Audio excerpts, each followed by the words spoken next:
আলু কুমড়ো বেগুন টেগুন দিয়ে পুঁই শাকের তরকারি হচ্ছে। চিংড়ি মাছ দিয়ে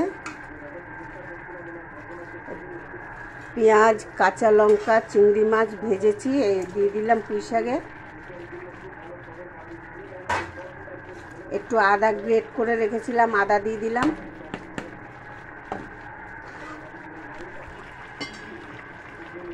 স্বাদ মতো লবণ,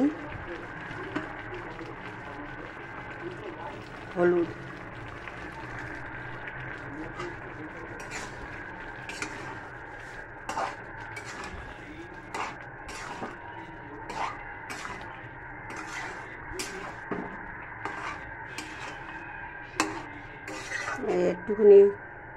একটু ঝোল ঝোল মতন রাখবো, ভাত দিয়ে খাওয়ার মতন। আলু সেদ্ধ হয়ে গেছে।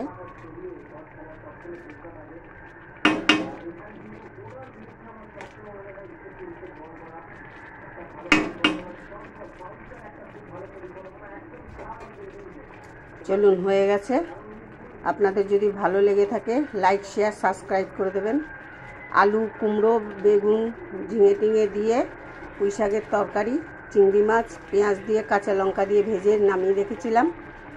নামিয়ে রেখে এবার চিংড়ি মাছটা দিয়ে আদা একটু গ্রেট করে দিয়েছি, 5 ফোড়ন সম্বার দিয়েছি, দিয়ে এরকম করে খেয়ে দেখবেন, খুব সুন্দর টেস্ট হয়। আপনাদের যদি ভালো লেগে থাকে লাইক শেয়ার সাবস্ক্রাইব করে দেবেন। আর জি আর রান্নাঘরের রুমা হয়ে গেছে।